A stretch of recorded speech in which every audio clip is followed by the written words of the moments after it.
Assalamualaikum warahmatullahi wabarakatuh. Perkenalkan, saya Nada Agustia. Di sini saya akan mempresentasikan mengenai data otentik untuk memenuhi ujian tengah semester mata kuliah semantik.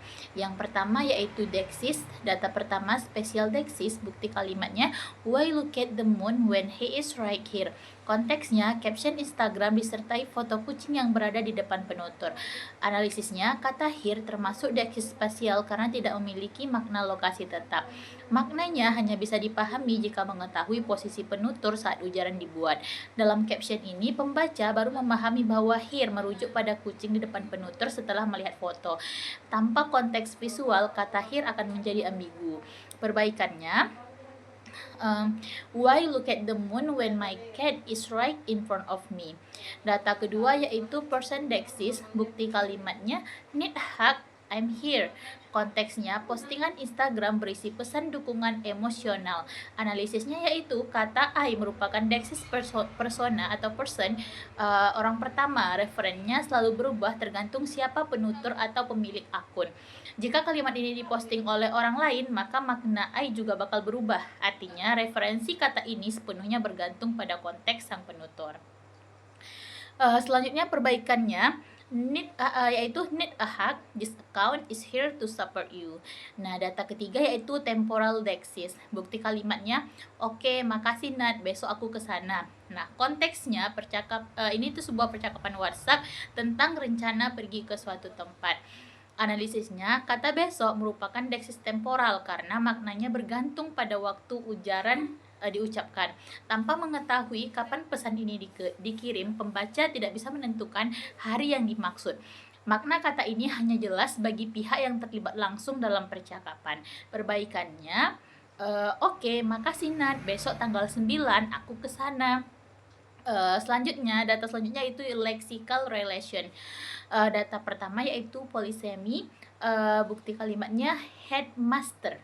Konteksnya, tulisan pada papan nama ruang kepala sekolah. Analisisnya yaitu kata head memiliki lebih dari satu makna yang saling berkaitan. Secara literal berarti kepala, tetapi dalam konteks ini dimaknai sebagai pemimpin. Konteks institusional membuat makna figuratif lebih dominan sehingga tidak menimbulkan kebingungan. Perbaikannya sebaiknya ditulis sebagai school principal. Data kedua yaitu masih di polisemi. Bukti kalimatnya yaitu book now. Konteksnya iklan atau ajakan melakukan reservasi online. Analisisnya, kata book bersifat polisemi karena bisa bermakna buku sebagai nomina atau memesan sebagai verba dalam konteks iklan. Pembaca diarahkan pada makna memesan sehingga makna literal sebagai buku tidak digunakan. Selanjutnya perbaikannya yaitu make a reservation now. Data ketiga yaitu antonimi. Bukti kalimatnya, cuaca dingin gini enaknya makan yang panas. Konteksnya postingan santai di media sosial.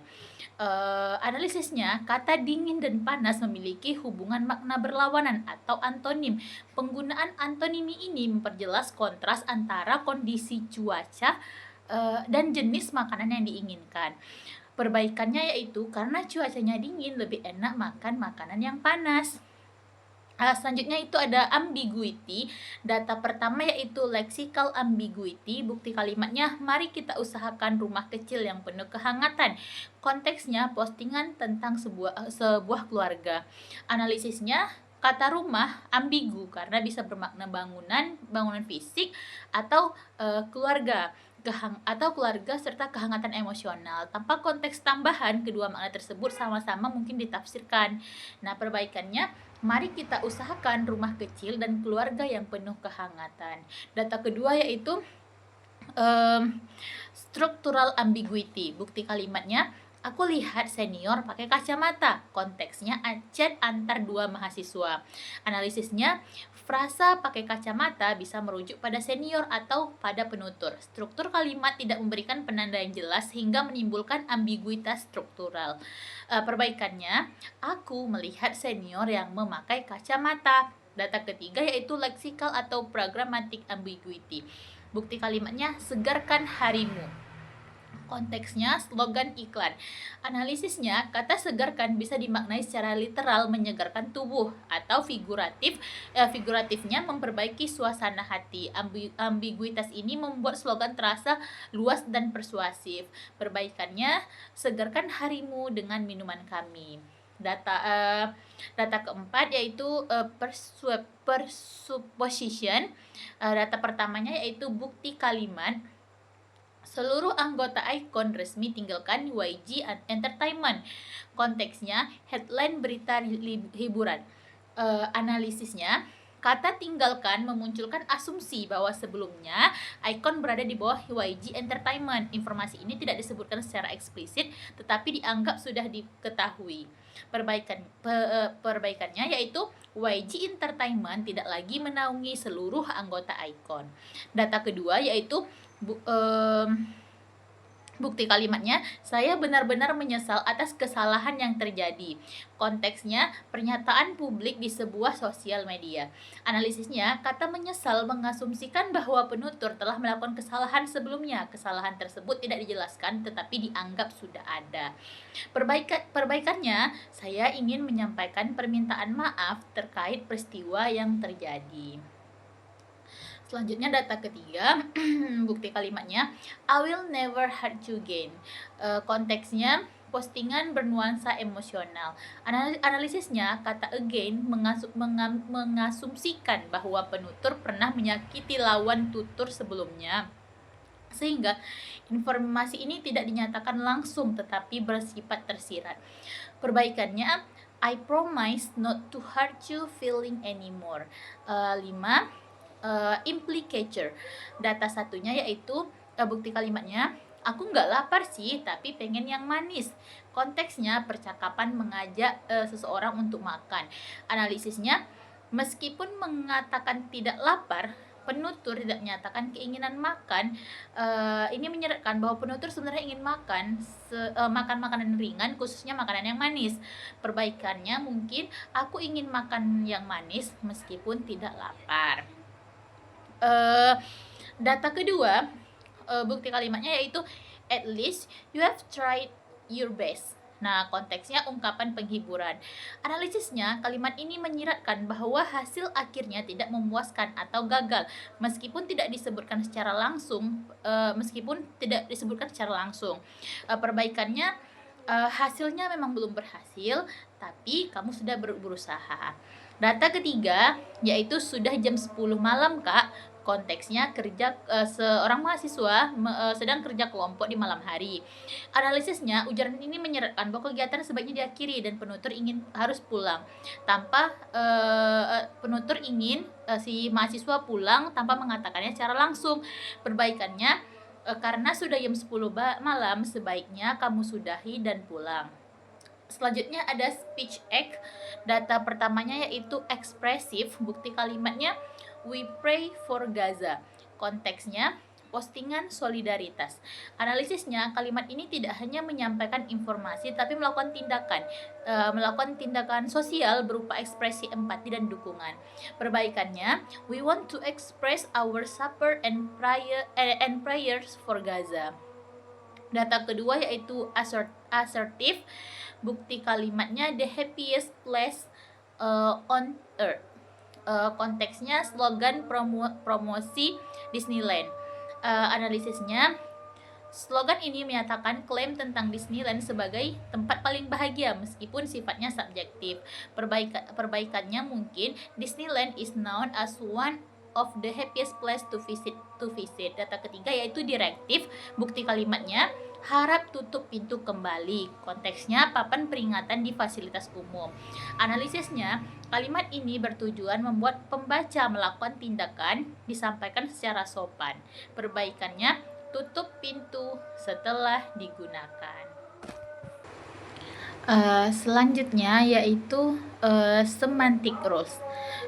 Kategorinya semantic rules. Buktinya, Yuka minta maaf ke ayah. Analisisnya, Yuka berperan sebagai agen karena melakukan tindakan permintaan maaf. Ayah berperan sebagai resipien yaitu penerima tindakan. Perbaikannya, Yuka meminta maaf kepada ayah atas kesalahannya.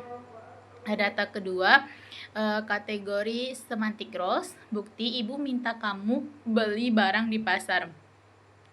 Analisisnya, ibu adalah agen utama, pemberi atau perintah, kamu sebagai agen kedua, pelaku tindakan atau membeli, barang sebagai tema dan di pasar sebagai lokasi. Perbaikannya, ibu minta kamu untuk membeli barang di pasar. Data ketiga, kategori semantic roles, buktinya aku mau pulang nada. Analisisnya, aku berperan sebagai experiencer karena menyatakan keinginan. Nada berperan sebagai address. Perbaikannya, aku ingin pulang nada. Selanjutnya ada politeness. Data pertamanya yaitu kategorinya negatif politeness.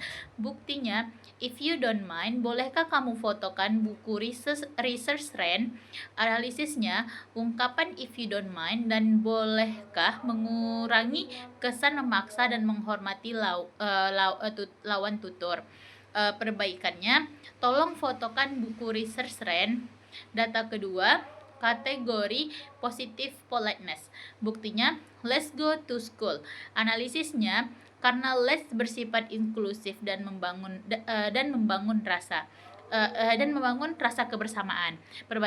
Perbaikannya, go to school now.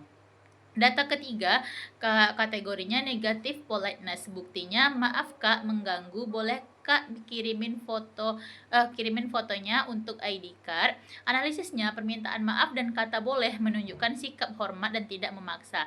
Perbaikannya, kirimkan fotonya untuk ID card. Selanjutnya yaitu reference.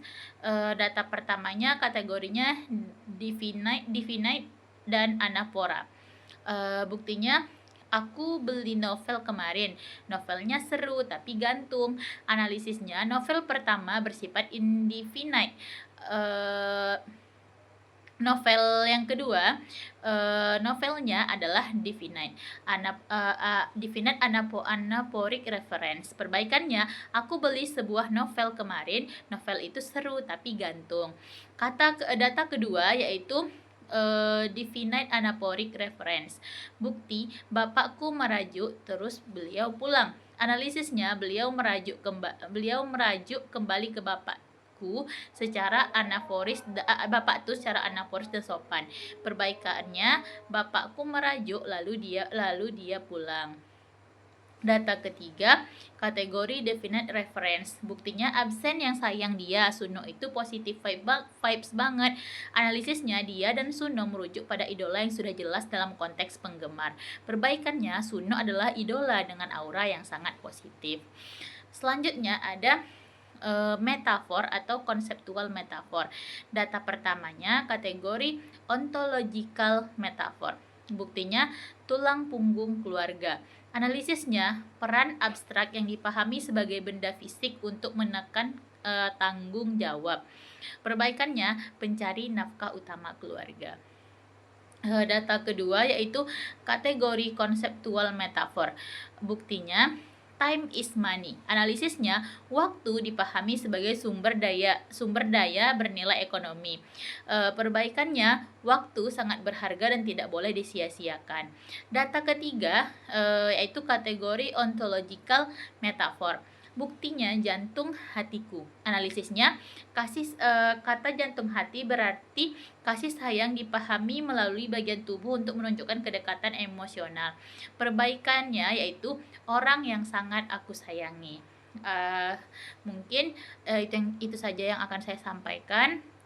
Lebih dan kurangnya saya mohon maaf. Wassalamualaikum warahmatullahi wabarakatuh.